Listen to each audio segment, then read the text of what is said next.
So they'll call the meeting to order, and the first thing we need to do is to adopt the agenda.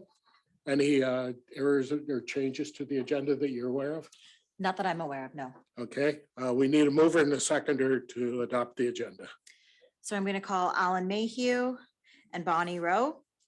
And would you like me to call the vote? Okay, Alan Mayhew, Yes. Doug Bartlett, Yes. Angela Cammert, Yes. Ken Loveland, Yes. Mary Gay Wilkins, Yes. Mike Hentz, Yes. Tressa Tellier, Yes. Mike Noy, Yes. Bonnie Rowe. Yes. And I believe I've gotten everybody. Tim Oh, Sunderland. sorry, I forgot. Sorry. Duncan McPhail. That was a test, was it? Yeah, Yes. thanks. You also missed Tim Sunderland. Oh, and Tim Sunderland. I am so And sorry. that's a yes. Okay. I'm going to move my list. I'm going to put my list in front of me. And I also agree, so that motion Yes. is carried. Oh, it's my day. And first, do anybody have a disclosure of a pecuniary interest at this time? Okay, seeing and hearing none. We have a pleasant duty at this time, and we're gonna insert it right here. Most people are, well, everybody's aware of Mark joining us, but we wanted to do some formal introductions. So we're gonna let Susan do the introduction and let you see what a Mark really looks like.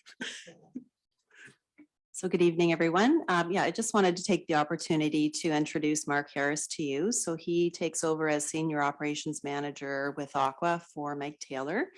And Mark was with Aqua years ago, so we're really happy to have him back. He's got over 30 years of experience in the water and wastewater industry. He holds some very high levels of certification. So he's got level 4s in water treatment, water distribution, and wastewater treatment. And then I believe it's a level 3 in wastewater collection. So he really knows the stuff. And he also formerly was with Ministry of Environment, City of St. Thomas, and Strathroy Caradoc. So we're really happy to have Mark back with us. And I think you'll enjoy working with him. So I just wanted to introduce you to him tonight. Thanks. Hey, Mark, and if you want to wave your arms so everybody camera. knows which one of the good-looking guys in here you really are. Everybody will say hi to you. Welcome aboard. We appreciate you coming to help us out. Thank you. Want to make any comments? Okay. Well, Doug told me he had a 20-minute speech, but. Just a reminder, Okay. Mark, don't forget to turn the mic Thank you, on. Mark. We appreciate that very much. Okay, the next item on the agenda is the minutes, and they were sent out to everybody to peruse. So did anybody see any errors or omissions? Seeing none, would you go ahead with the motion and we'll get the minutes approved? The motion is that the minutes of the Tri-County Water Board meeting on August 24th, 2021 be adopted as circulated and printed. I'm going to have Angela Cammert move that and Doug Bartlett second that. And are you ready for me to call the vote?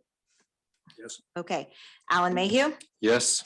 Angela Cammert, Yes. Doug Bartlett, Yes. Bonnie Rowe, Yes. Duncan McPhail, Yes. Ken Loveland, Yes. Mary Gay Wilkins, Yes. Tressa Tellier, Yes. Tim Sunderland, Yes. Mike Noy, Yes. Mike Hentz, Yes. Bob Purcell. Yes. And those minutes are carried. We have no business arising from the minutes. No, we do have some staff reports, and we'll start with our financials.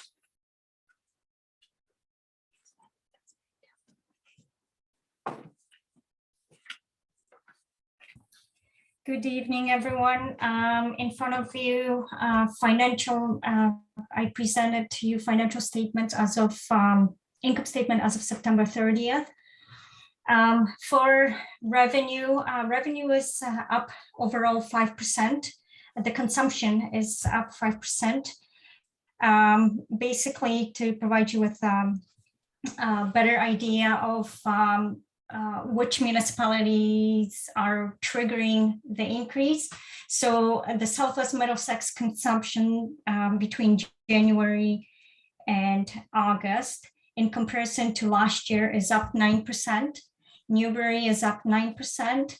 Chatham-Kent is down 5%. Dunwich is down 3%, and West Elgin's consumption is up 7%. So overall, water consumption is up 5%. The billing, as you know, we're a little bit behind with the billing. So all residents of West Elgin, their meters were read on July 19th, billed September 13th, and all meter chambers are read at the end of the month. So the last meter read was on August 31st. As for operating expenses, hydro, the most recent bill paid was as of August 26th. The same with gas. Insurance, there's no changes. Insurance is paid at the beginning of the year. Typically, taxes, the second installment hasn't been posted. So that's usually that entry is done at the end of the year. Next item was underground maintenance, Phragmites. So the $5,000 that you see is basically for we made arrangements with the contractor to clean the brush and mulch, the brush and grinding around invasive Phragmites around the pond. So there was also a work order issued with the quote from IPCC, Invasive Phragmites Control Center. The work was supposed to be done sometime in July, but I assume due to vacancy with Aqua, this was never completed. So I think this project is going to have to be pushed to 2022 as the window of opportunity when this type of work could have been done was missed. So I think we're going to have to defer it to 2022 budget. Contracted services is the contract with Aqua for running the operation. And the capital, the $77,000 that you see is the build capital. As of today, we have approximately 40% of capital work in progress. And out of that 40%, 26% of the capital work has been billed. So right now we're at $237,000 of our capital completed or still in progress out of 597,000. And that's all I have for year-to-date financials. Does anybody have any questions? Okay, just on the Phragmites, does Aqua want to make a comment? Because I was reading some body language. I'm not sure it has to be deferred till next year or exactly. So I was talking to the consultant that's performing that work, and they indicated that they would be completing what they can complete this Friday. I believe they're going to do a cutting at the stage, and then they'll be providing a report on, I guess, some progress and success as to what's being completed this year. And I guess it'll be part of the discussion for 2022 as to what the next steps are. So we'll need to confirm that with the consultant. Okay, Doug, you wanted to add something? It's been sprayed. Yes. Yeah, thank you. Through you, Chair. I just wondering why there's no bank interest noted, and as well the administration and the telephone expense, there's zeros there for this period. Hey, Yes. well, sorry, we're just going to finish Phragmites first, and then we'll go to those two items, if you don't mind. Just hold for a second. So basically, the Phragmites is going to be as much as can be done, possibly will be done this Friday. whether it's a partial billing or a full billing, we're not sure of yet. And there will be a report with recommendations for next year coming. That is correct. And they did do some spraying this summer. So there has been spraying completed to date, and whatever's still standing, they're gonna do a cutting on, and we'll get a report on their success. So we're paying them to cut green Phragmites. Um, Duncan, turn your mic on. Okay, just to clarify in my mind, they have done some spraying and that has turned brown. That is my understanding. Okay, and they're going to cut down the brown, and are they going to cut the green too? I can't answer that one. So I talked to the company that did the job. So first time when they came in July, the job was not completed because they found it lots of bird nest. And they said they will be back in beginning of September. So they came back beginning of September. They spray all the stuff, and they said they will be back, like Mark said, on Friday to see what is still green, and they're gonna spray it as well and cut it what is dyed, and come back next year and check it again. Because if it's green, there's no sense cutting it. No, they will not gonna cut if it's green. No, Okay, like I said, they're gonna spray that what left green. okay, kind of an interesting process for Phragmites, but That's what they Who told is- us what they're gonna do. yeah, Bonnie? From my understanding, and I know the person who takes the lead on this company, and they do have a truck saw that goes in on the water and cuts anything that's in the water at the bottom, at the ground, because they can't spray over water. The product how you ship. There is. So that was her plan last year when she was consulted. So whether she changed her mind this year, I don't know. I know that there is living Phragmites in the water still. Okay, the bottom line is some of the work's been done. They're gonna do as much as they can this Friday. And our next meeting of this group will get a full report and a recommendation for next year. Okay? We had two other questions on the financials. One was the telephone account. We'll deal with it first, if you don't mind. Yes. Through the chair. So the telephone is basically the way we receive bills from Aqua is included in contracted services. So at the end of the year, basically, I have to manually remove the telephone expense and put it in the right account.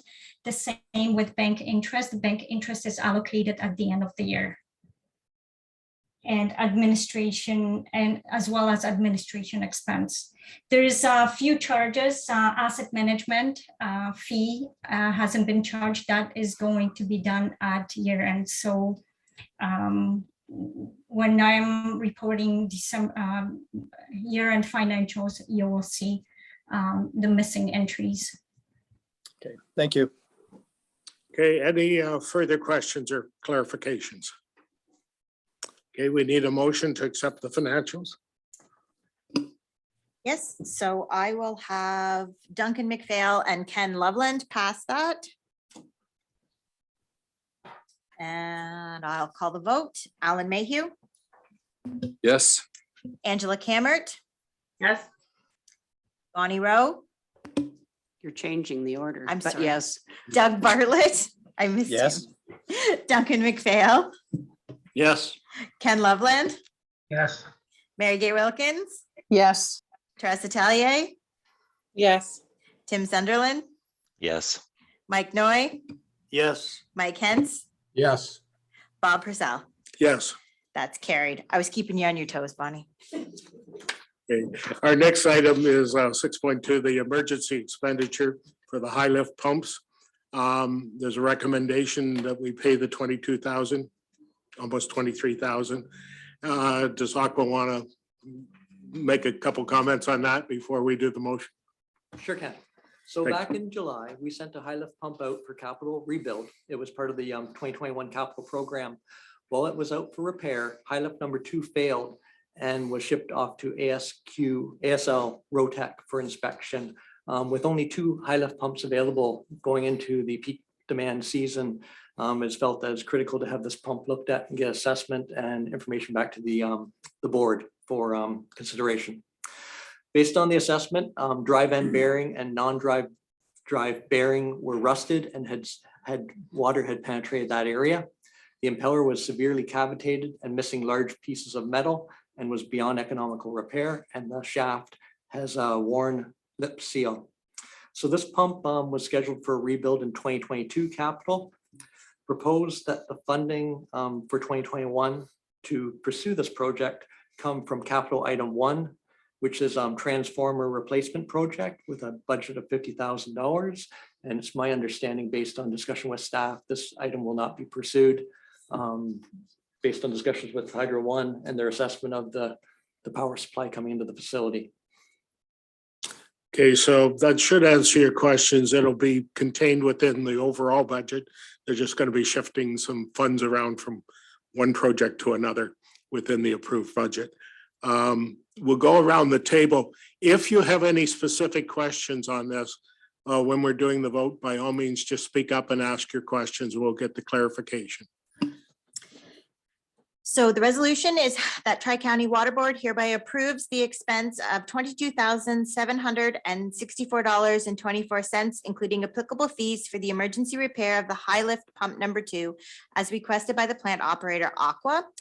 And I will have Mary Gay Wilkins and Therese Atelier as my mover and seconder. And I will call the vote. Alan Mayhew, Yes. Angela Cammert, Yes. Doug Bartlett, Yes. Bonnie Rowe, Yes. Duncan McPhail, Yes. Ken Loveland, Yes.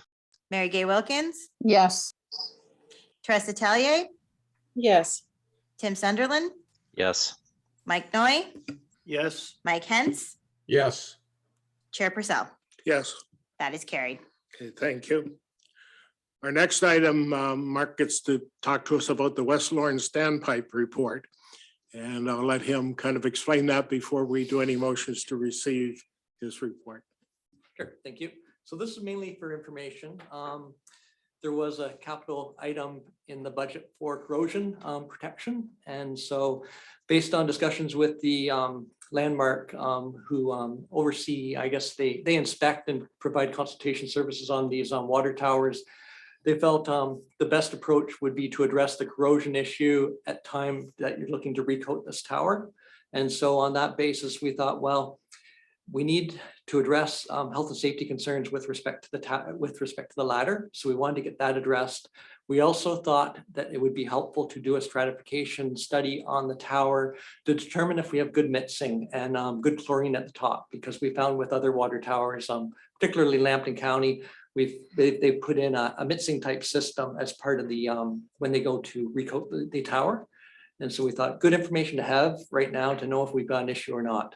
So as well as we looked at the adhesion testing of the paint, the ability of the current paint to adhere to the surface. So we wanted to get that assessment and lead testing to determine the lead levels that we may encounter at such time that we look to tender this out, so that the contractors can bid appropriately on the right solution for this tower. So anyways, on the tower stratification, which is the first page, you'll find that there was a 3-degree difference between the top and the bottom of the tower, which shows some good mixing on the tower. So that's very positive, as well as the chlorine residual at the top of the tower is good. It's not an adverse sample at the top. So you're getting good mixing and you're maintaining chlorine throughout the tower. And that's in the late August. And that's the worst time of year to try and maintain chlorine because the water's the warmest.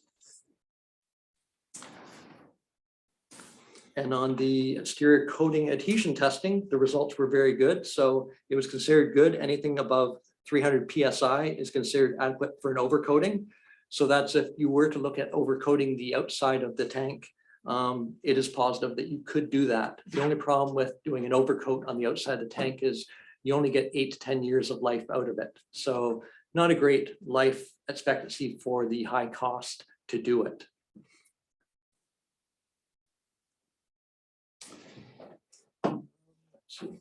So if you were to look at the full recoat, which is the sandblasting of the tower, you get 25 to 30 years with that versus the overcoat, which is 8 to 10 years.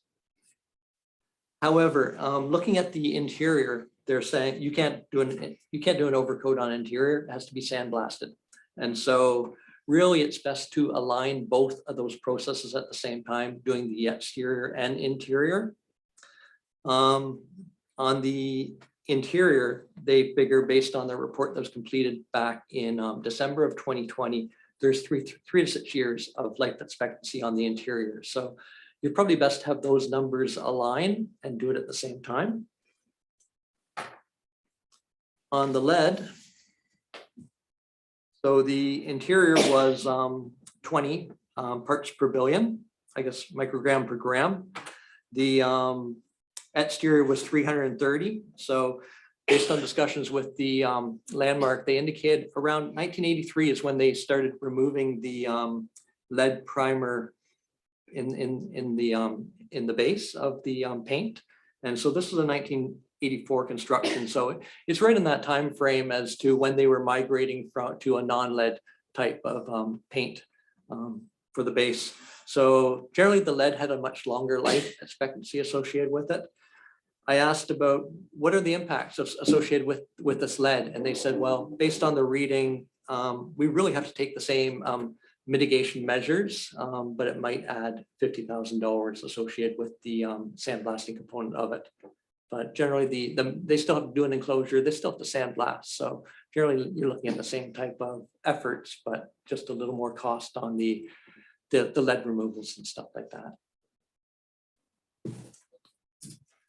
Also, they did address the ladder. So during mobilization, the existing non-CSA compliant fixed rail was removed and replaced with a CSA compliant Honeywell Sole glide lock rail system, and a single trolley was also supplied. The overview of that report. Okay, so basically this is still a work in progress, but you anticipate next spring bringing something to the board with some concrete numbers and recommendations on when this should happen? I can do that, yes. Hey, Dunk? Through you, Mr. Chairman, how much time have we got to put some money in reserves to look after this project? What's the drop dead day on the fact when we need to?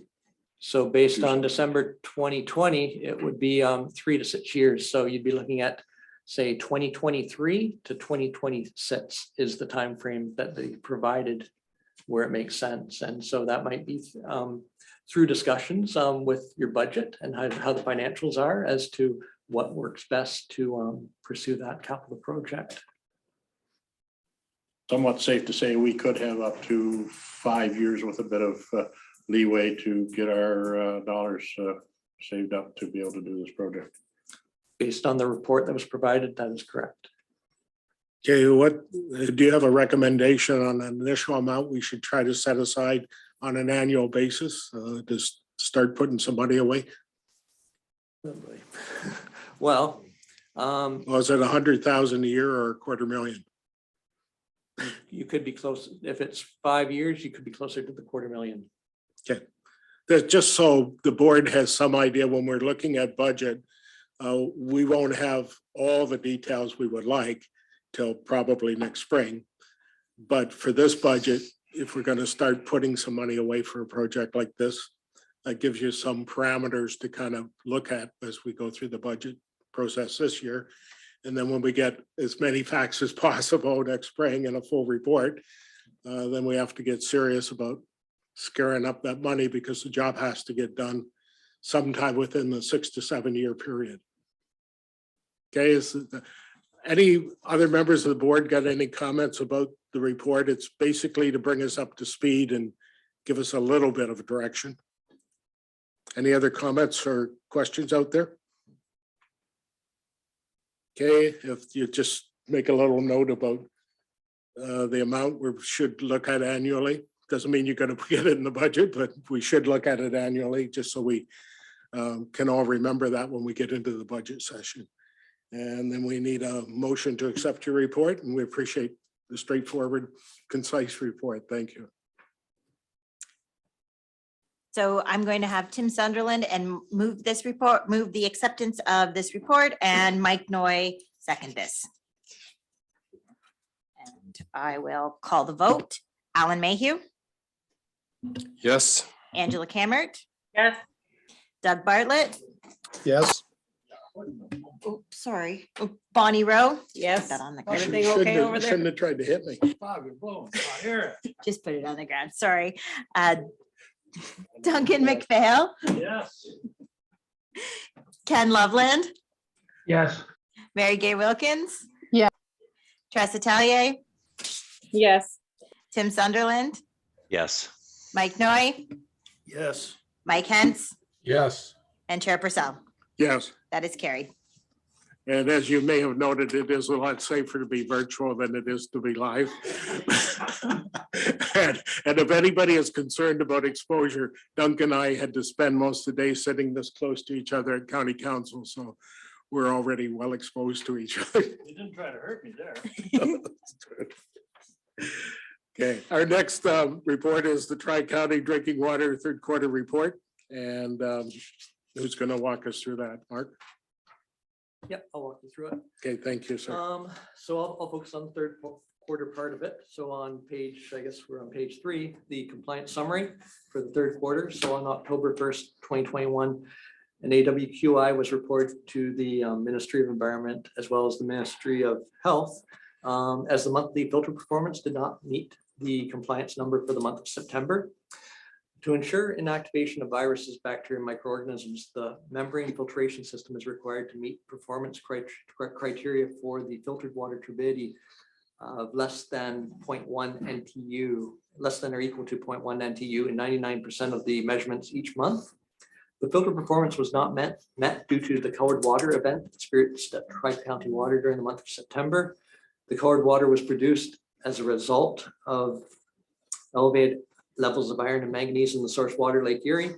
The integrity of the membranes were not compromised as the UV system, disinfection system was in operation for the advanced oxidation process during the entirety of the month. So no corrective action was required, but we were required to make the notification. With inspections for the second quarter, the Ministry of Environment Inspector was on site September 9th, 2021 to observe the lake conditions that were causing the Tri-County Water Treatment Plant to produce yellow water. The cause of the yellow water was higher than normal levels of iron and manganese in the lake. For quality management system update, for the third quarter, there was an internal audit conducted on August 25th, 2021 by Cindy Sergertson. The audit report identified no non-conformances, but 11 opportunities for improvement. These findings will be discussed at the next management review meeting scheduled for November 4th, 2021. Also, the essential emergency service and supply contact lists were updated by the QEMS representative on August 23rd, 2021 to satisfy the requirements of element 13 and 18. For performance assessment, section 4, the plant operated at 94.3% efficiency with the water taken from Lake Erie that is treated and sent to the distribution systems. The treated water average daily flow in September was reduced as the supply to Dutton Dunwich was temporarily suspended during the yellow water event. The larger difference between raw water volumes and treated water volumes reduced plant efficiency in September was also due to the continuous operation of the water plant during the yellow water event. And so we were overflowing the towers trying to get better water in, and it didn't come, unfortunately. Raw water is sampled on a weekly basis and tested for E. coli and total coliforms as per the regulatory requirements. There are no limits identified in the regulations for E. coli or total coliform found in the raw water source. The average daily treated water sent to the distribution so far in 2021 is 3,833 meter cube per day. The average treated water so far in 2021 is up 4.7% compared to the average daily flow in 2020. Tri-County water system is currently 31.5% of its rated capacity. With respect to inactivation of viruses, bacteria, and microorganisms, there's membrane filtration is required to meet performance criteria for the filtered water turbidity of less than or equal to 0.1 NTU. 99% of the measurements each month. And so you'll see that the month of September failed to meet that requirement, which required that notification to the ministry.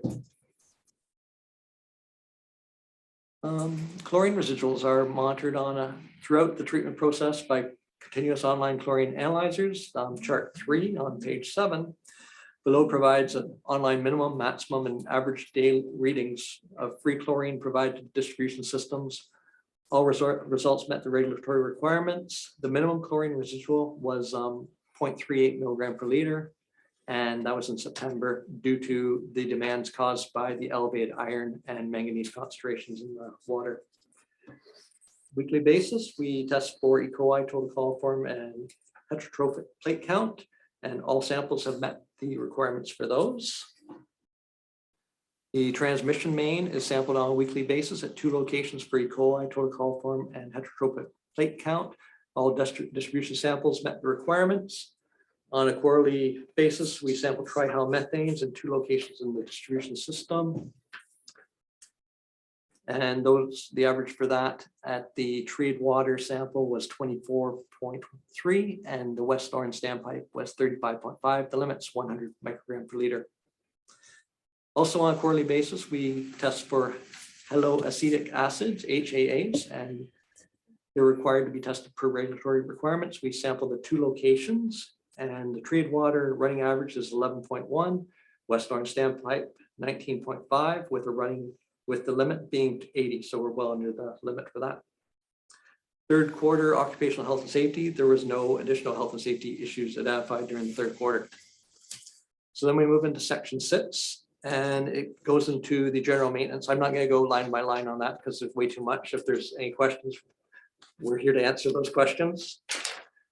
So we'll move into, the third quarter. We will talk about the third quarter just a bit. So for September, you'll notice that September is a very busy month with respect to issues. And so it's related to the yellow water event. So we've got several alarms up to the 9th. And then once the 9th hit, we were having issues trying to maintain the filtration system because the backwash water was dirty because of the elevated turbidity, because the discoloration, iron and manganese color. And so then we went to 24-hour-a-day operation for 9 days with our small staff. So it was a very trying time for that 9-day period to keep the water system operational and providing water to the residents of the Tri-County Board. We'll go to community complaints and concerns, September. So on September 8th, 2021, several community complaints were received from the Tri-County Water. Sorry. Did you do that? No, that one, apparently they must be drying out. Sorry about that. Oh, no problem. So from residents concerned about colored water in their homes, notification was sent to all municipalities who receive water from the Tri-County system, informing them of the elevated levels of iron and manganese in the source water, causing the colored water to be reduced at the water plant. The Tri-County Board also issued a statement informing residents of the reason for the issue and measures taken to rectify the situation. And that concludes that report. If there's any questions. Okay, we appreciate that. I'm sure there are some questions out there. The bottom line or headline is at no time did we ship any water that was unsafe for consumption. It was purely color, bit of odor, that sort of thing. And one of the solutions is you pump the chlorine at it too, which is, noticeable if it happens. There also was a comment about Dutton shutting down. We're in a unique situation in Dudwich. We have access to the Erie water system, which others don't. So we were able to do that to keep it cleaner from moving that. And there's an accommodation there which helps Erie system when they have problems, and we can backfeed from our end, which helps. So that just a little clarification around that. We do have a bit of a proposal coming up next on our agenda, just might solve some of your questions. We did ask them to give us a recommendation what we can do to better mitigate it or better manage it or better control it in the future. So we will be dealing with that as the next item here. But basically the bottom line on that is, unless you're replacing your systems, your intakes or your things like that, and trying to get the newest, best to try and deal with these. There's not a lot you can do. This is a natural phenomenon. It didn't happen just with our system, it happened with other systems too. So having said that, you've heard the report. Does anybody have any further clarification or questions they want to ask about the report? Go ahead. Are you pointing to me, Mr. Chair? Sure. Yep. I Sorry. just want to welcome Mark to the Lake Erie inversions that we have every year. And he had trial by fire this year. So I just want to remind everybody that the yellowish water is a aesthetic objective. It's not of any concern for a water quality issue.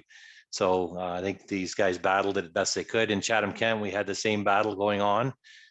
We were able to hold back the yellow water from the distribution system, but we were able to battle Lake Erie in its finest moments. So I just want to mention that. Thank you, Mr. Chair. Yeah, thank you. No problem. And Bonnie, did you have something? Yeah, I just wondered if we could have an update on the THM and HAA increase over the distribution system there. I know that it's of some concern. I didn't know whether once the water moves past the standpipe, does it get tested further down the line for those two elements? Because there is a concern that it increases beyond the standpipe. And I believe that they would be testing them in the other adjacent water systems as part of their regulatory requirements, like Southwest Middlesex, probably Chatham-Kent would be testing their individual component of their distribution system for that particular parameters. But our parameters are well within the limits as to getting to the West Thorn Tower. Am I remembering correctly that we were going to do some sort of a test or trial to deal with the THMs? I think we were going to find out what was happening downstream or upstream, whichever way you want to describe it more. And I think we've got a bit of an answer there. But if you would like more on that, I'm sure they can give us some kind of a recommendation that it may be as simple as this board sends a directive asking each of the member municipalities to make sure their water departments are retesting at that level. And that way, that's about the only way you would get any readings or any competent readings once it leaves the tower and leaves our system, basically. Yeah.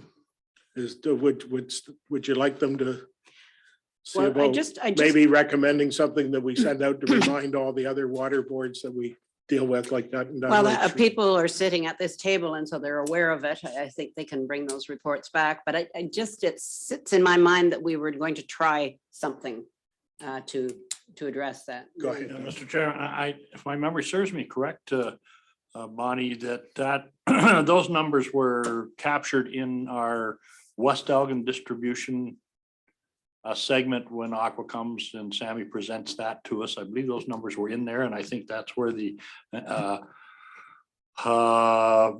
trying to make sure that though we were on top of those numbers. I think that's where it was, not so much in the Tri-County, but I think it was more in the West Elgin distribution, and I would imagine other municipalities are doing the same. But it still wouldn't be a bad idea for us to remind the other municipalities to have a close look at that at their level, or just report back that they are checking it. And it is a ministry requirement. So I suspect that if any of the locals have been audited like we were, that it would have to be happening, but that way we'll just confirm it at the board level. Is that fair? I can just add through the chair. So we run the Southwest Middlesex distribution system and we do testing for those. So I can report that that one is definitely being tested. For the others, yeah, probably a good idea to go to each member municipality just to confirm that. But I would assume it is a regulatory requirement. So I would think it is being done. Okay. Yeah, go ahead, Chatham-Kent. Sorry. Thank you, Mr. Chair. We do also test, so each water distribution system should test for those requirements. We are higher than the Tri-County Water Board tests here. Every time you hit the water with chlorine and there's organics in it, you will get an increase in THMs. So that's just a concern. As many times as you hit it with chlorine to pump it up and you have organics, then you'll increase your THMs. So we do watch that in Bothwell. And we are below the limit. but we're still watching those as they come in. Thank you. Thanks, Tim. Thanks for the clarification on that. Okay, anybody else? Anything else on the report? Okay, seeing none, we'll get a motion to receive the report and do the vote. So the Tri-County Water Board hereby receives the Tri-County Water System Operations Report for the third quarter of 2021 as presented. And I will have Mike Hentz and Alan Mayhew move and second. And I will call the vote. Alan Mayhew, Yes. Angela Cammert, Yes. Doug Bartlett, Yes. Bonnie Rowe, Yes. Duncan McPhail, Yes. Ken Loveland. Did we? Yes, I'm sorry. That's okay. Mary Gay Wilkins, Yes. Teresa Tellier, Yes. Tim Sunderland, Yes. Mike Noy, Yes. Mike Hentz, Yes. Bob Purcell. Yes, That is carried. thank you. And the next item is 6.5. As I mentioned, we did reach out to Aqua and just asked them to give us some verbal advice on if there was anything that could be done or what they would recommend to make their lives easier and make our lives easier handling some of this situation, recognizing that it's a natural phenomenon and it's seems to be getting more prevalent or more frequent as we move through. So, Mark, did you want to just give a quick overview on? Sure, I'll provide an overview with the support of Cindy if she wants to provide any further input after. So I'll give a bit of a background on this proposal. So over the years, Tri-County Water Distribution Water System has experienced issues with water quality. The challenge with elevated color has previously been attributed to oxidation downstream of the membrane filter, higher than normal algae growth in Lake Erie due to unusually warmer weather and inhibited lake turnover, the presence of dissolved iron and manganese due to anoxic in warmer conditions in warmer source water during the summer months. Aqua has provided an overview of clients they've serviced, 6 clients that have they've assisted with iron manganese disinfection byproduct issues as well as corrosion issues. They provide a scope and methodology, which includes a review of the plant background information, identification of treatment options, modifications, costing, and recommendations. The proposal includes project tasks such as a kickoff meeting, system evaluation, and a technical memorandum at the end with recommendations. And so they provide an estimated cost of $22,650 exclusive HST. In the capital budget, there is one item that might assist us with this one. Item 23, and it's a Paul filters optimization study. It did have a budget allocation of $15,000. And it was recommended to undertake optimization study by Paul to determine options to reduce organics prior to filtration system or possible options to upgrade filters that can handle organics to reduce trihalmethanes. So that could be an option for a budget source. There is also funding related to the transformer, item number 1, that it will not be completed, and we've allocated some of those dollars to the high lift pump replacement. Okay, thank you. That gives you a bit of a summary, and I think everybody was kind of aware of the proposal. It's been kind of our position on this particular one in particular, because it is a recurring natural phenomena. Unless it's a practical solution, we don't need any more studies because we already know we got the problem.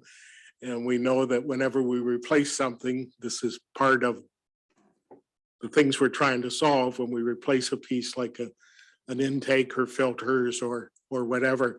But that doesn't mean that this board can't go ahead and do a study if they want to do a study. I personally not a big fan of studies. I'm more into putting the money into practical solutions, which we know as things evolve, you get better filters, you get better intakes, you get better everything. So every time you upgrade, you're trying to deal with things like this. So I'm recommending that we don't go ahead right now with this study personally, but that's just my recommendation. So I'll throw it open to the floor because this is basically the first chance you've had to talk about it. Anybody want to add anything? It's Cindy Sigurdsson. I just wanted to add to this study. It's not just about the iron and manganese and low dissolved oxygen in the lake. It also is going to look at other considerations for organics in the water and possible treatment solutions to deal with our elevated THM levels within the distribution systems that the Tri-County Board serves. So it is a multi-purpose study to be conducted, as, like you said, it did, focusing on something that happens occasionally and we do manage to get through it normally. It might not be the most cost-effective solution, but if we look at other different issues that we're having at the plant that we could deal with, then it may be more economical at that point. Okay, any members? Dunk? Yeah, thank you, Mr. Chairman. I think my question is more to Tim. You're experienced up and down the lake, taking water out of Lake Erie. Has Chatham-Kent ever come up with a solution to take care of this problem? We have a membrane filtration plant in the Blenheim area. And we haven't done anything different at that location to deal with the manganese. We have a conventional water treatment plant in Wheatley. That as well is just functioning as it is with no additional infrastructure included on it. The Chatham water treatment plant, which gets its water from Lake Erie as well, we added a sodium permanganate system and a powder activated carbon system, about a $8 million add-on to that water facility back in 2013 to combat the brownish water, the yellowish water at that location in that plant. So that's basically what we've done in Chatham-Kent. 2 of the 3 plants needed no further additional treatment processes on them. I hope that answered your question. It does. Now, the $8 million that you invested in the charcoal and whatnot in the Chatham-Kent plant, that solved the problem for you? That was our line of defense in this activity, in this lake inversion. And then back in 2013, we had another lake inversion that we also had to struggle our way through it. We managed through that with our sodium permanganate that actually converts the dissolved manganese into a more of a solid solution that we can remove it through our filters. So yeah, that addition to that facility did help us out there. But did you still have discolored water? We had no discolored water in any of our distribution systems through this event, but up and down Lake Erie, everybody experienced different levels of manganese, dissolved manganese. So just what we experienced may not have been as high a strength as what the Tri-County system experienced down the lake. So it depends on which situation in the lake you are, which position in the lake you are, and where that manganese is actually being driven the highest point on. So like I say, the Tri-County may have taken a higher manganese push than any of the Chatham-Kent plants did.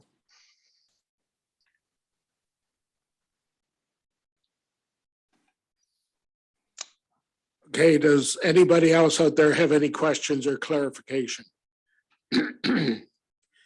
We did not want to prejudge this one and have a motion ready, so we don't have a motion rather to accept it and finance it and go ahead with the study, or just to receive the report and file it at this time. So I'm throwing that out to the floor. If somebody wants to make a motion one way or the other.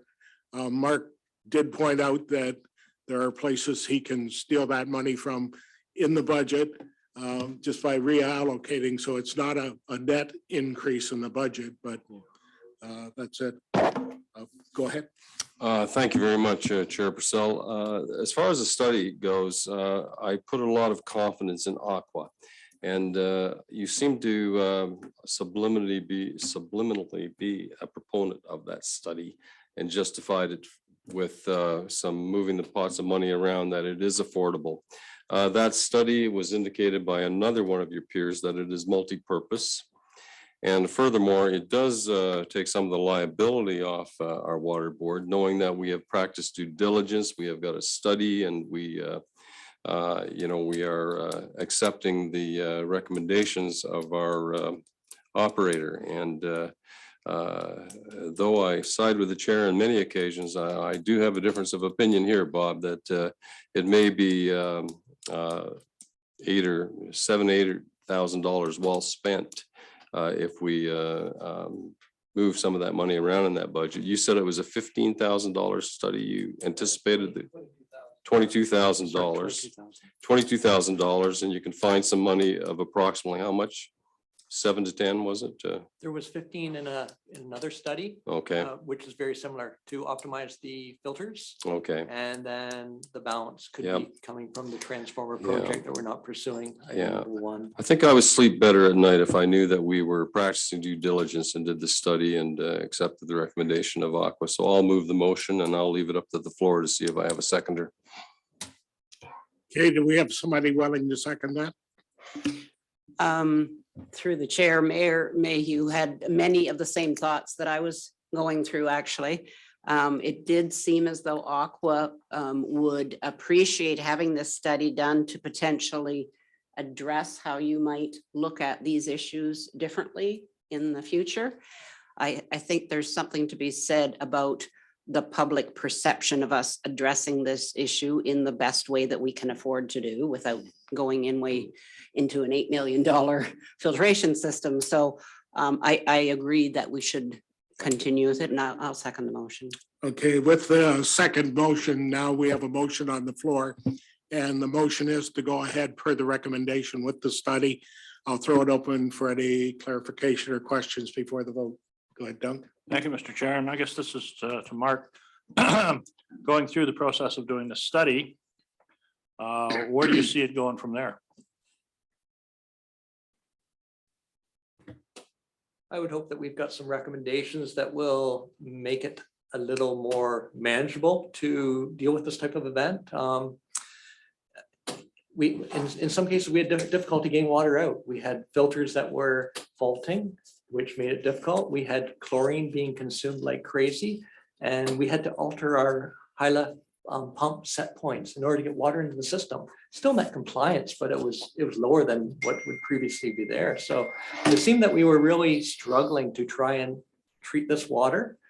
And it would be nice to have some additional information, some additional tools that would assist us in, I guess, getting on top of the situation earlier, early warning signs that we can test for when we get to that time of year so that we can put the measures in place. And hopefully through doing the study, we will have some measures that we can implement that will make it much more seamless in the future, that we can respond in a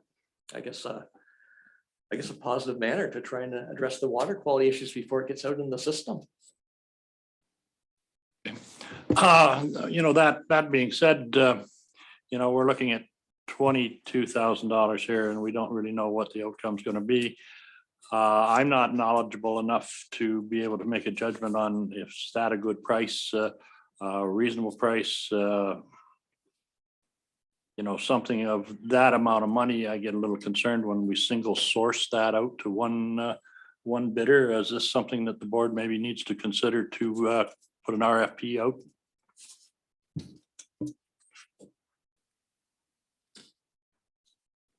Okay, is that something Aqua could help us with? Free of charge, of course. Putting the RFP, at least giving the parameters for an RFP.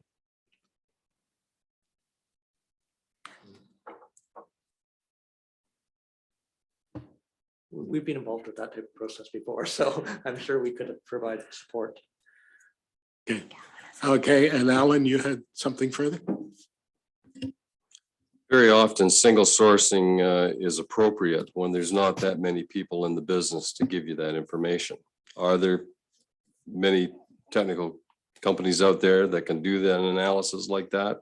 If there's very few people providing a certain service to the water industry, that's grounds for single sourcing. If there's many people out there that can provide that service, and you will have some knowledge of that, to put an RFP out, is there a mailing list? There's all sorts of consultants out there that do consulting work on water quality, design water treatment plants. And so there are people out there that do it. I'm not sure who would have this specific expertise in this specific area, but yes, there's consultants out there that do that type of thing. Okay, any further comments or questions out there before I clarify the motion that's on the floor? Doug? Just as a sidebar here, when we're having this discussion. Microphone. Just as a sidebar here, when we're having this discussion, I did have a conversation with our county engineer, Brian Lima, today. Brian's very well versed in water treatment. That's where he began his career. Professional engineer, and certainly is quite interested in the system that we have in West Elgin here. And I'm just wondering, through my discussions today, that from a professional engineer's perspective, he offered up to assist Tri-County with some of these technical issues from an engineering perspective at no charge to us if we so desired to ask for outside third-party person to kind of review some of the things that is way beyond my capacity to do it. And certainly, I think that it's something that the board, if they do feel that they want to bring in a PEng to assist us at no cost, that's certainly something that we consider around the table here. And I know that Ryan would be able to answer that question very quickly of the companies that would have the capabilities of providing an RFP for this project. Okay, Mayor Gay? Thank you very much, Chair Purcell, for that. Thank you, Duncan, for bringing that forward to the board, knowing Brian the way I do. And I feel pretty confident that he could do a good job or give us the opinion. And I myself would be very comfortable in having Brian do that. Okay, any further comments or concerns out there? Alan, did you want to say something? Go ahead. Yes, that information came up following the motion being made. So, I can certainly would agree to an amendment in that motion that we consult this contact prior to the RFP going out, and we can I may have a solution. I just want to make sure everybody's had all their questions answered all right. first. Okay, but Just Mark, the season's gone. So there's no urgency that we have to do this at this meeting. You are correct. Water quality is Okay. good. The one out in the system. So that's important. So there's not that sense of urgency.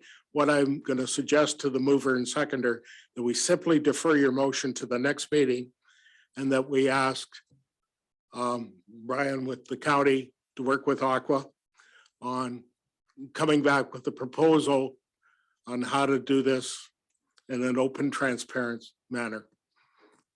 Okay, and they may come back and they may just say it's worthwhile to single source it. Yep. Or they may come back and say, here's what you do, and here's the list that you do your request for proposal. So yep, I'm fine with that too. So the no mover problem. and seconder will Yep. defer Okay. to the next meeting. But I do want to emphasize that I think it's optics here, that we have to look Yep. like we are doing something on a professional level. So we're not second guessing it. We want a legitimate opinion on this. Okay, thank you. Yeah, okay, so the mover and seconder have withdrawn and are going to defer it. Do we need a motion to defer to the next meeting? I'd like a vote on the defer, if you Okay. don't mind. Okay, we're just simply doing a motion to defer it to the next meeting with the qualification that Brian will talk with Aqua and they will come back and make a joint recommendation to this group at the next meeting. So Alan Mayhew, you're comfortable with the deferral? Yes, I am. Thank you. Yes. Angela Cammert, Yes. Doug Bartlett, Yes. Bonnie Rowe, Yes. Duncan McPhail, Yes. Ken Loveland, Yes. Mary Gay Wilkins, Yes. Tressa Talier, Yes. Tim Sunderland, Yes. Mike Noy, Yes. Mike Hens, Yes. Chair Purcell. Yes. So that is deferred to the next meeting. Okay, and Mark, thank you for the baptismal fire. It continues with the dirty water. But we do appreciate you just being straightforward with us. That's the way we like to work here and get answers from a public perspective as opposed to an expert perspective. So we greatly appreciate that. Item number 6.6, the master agreement. This is more housekeeping than anything else because we've already agreed, but we did go back and tidy everything up as much as possible to make the whole package as acceptable as possible, and some little tweaking and we didn't change any substance of what was there. So we need a motion to get the new agreement out to everybody for signature. So do you want to go ahead with that, please? Sure, that the Tri-County Water Board hereby approves the updated master agreement as presented, and that this agreement be distributed to all member municipalities for approval and execution. And just before I do that, I want to let you know, along with it, Amy and I will send a draft bylaw for each municipality to adopt it. So we all have similar wording and everything at the same time. We're hoping to have it out, if passes today, we're hoping to have it out early in November, so we can find out whether it's ready for our December meeting. So I will have a mover of Bonnie Rowe and a seconder of Duncan McPhail. And if you're ready, I'll call the vote. So Alan Mayhew, Yes. Angela Cammert, Yes. Doug Bartlett, Yes. Bonnie Rowe, Yes. Duncan McPhail, Yes. Ken Loveland, Yes. Mary Gay Wilkins, Yes. Teresa Talier, Yes. Tim Sunderland, Yes. Mike Noy, Yes. Mike Hens, Yes. Chair Purcell, Yes. and that is carried. And on a personal note, I do want to publicly thank all of the staff that were involved in that. And Amy, who, our lawyer, who took us down the road and got us there eventually. And all the member municipalities, I've thanked you folks before because like any other agreement, when you get this many players involved, it takes a lot of work and it takes political will, and you folks found the political will. So we greatly appreciate that. Thank you. Okay, item number 7. So this is the election of our new chair. So I will be taking that over. So as chair, so Bob can participate actively in the meeting. So first, what I'm going to do is I will make a call for nominations. I'll make 3 calls for a nomination for the position of chair. And depending on what happens with that, possibly vice chair. Then we will move forward with the voting as a show of hands. However, because a fair amount of us are virtual and not, it'll be like a recorded vote in which I will call and everybody by name. So I'm going to now call for nominations from the floor for the position of chair, which is vacant. Jana, I'd like to nominate Tim Sunderland, if you would be willing to stand. Tim, I've always enjoyed your expertise at these meetings, and it'd be an honor if you'd accept that position. Can I speak on that one?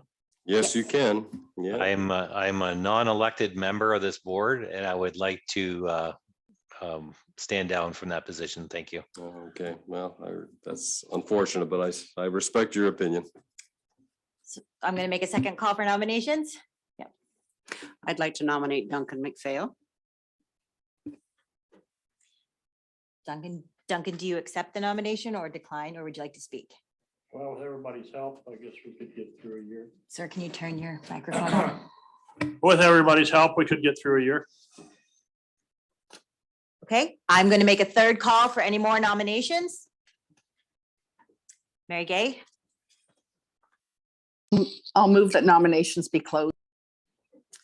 Nominations are now closed. As we only have one person accepting, that Duncan McPhail will now be chair of the Tri-County Water Board, starting at the meeting in December.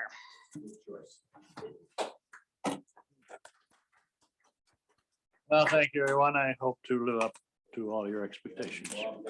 Okay, we have one more election because now we have the vice chair position open. So now I'm going to call for nominations for vice chair. My first call. Any nominations for vice chair?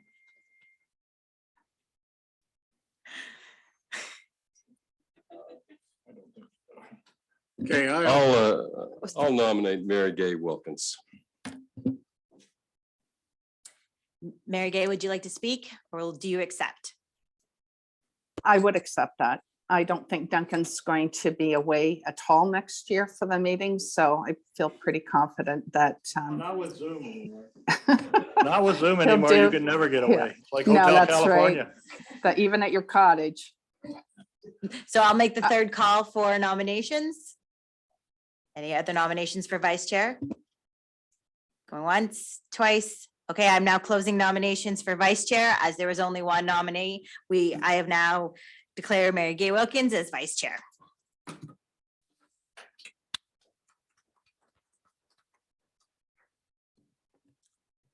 thank you. I wish we could run all our elections that efficiently, but I'm not sure the taxpayers will let us, so we're down to adjourning. Yes. Yes, Okay, sir, we are. Again, I thank you folks for all your support and for putting up with me for the last 3 years. I really did enjoy it. Not every second, but I definitely did enjoy it. So thank you folks very much. We need a motion to adjourn. We do. So the motion that the Tri-County Water Board hereby adjourn at 8:08 PM to reconvene on December 14th, 2021 at 7 PM or at the call of the chair. I'm going to have Doug Bartlett and Mike Hentz move and second that. So I'll call the vote.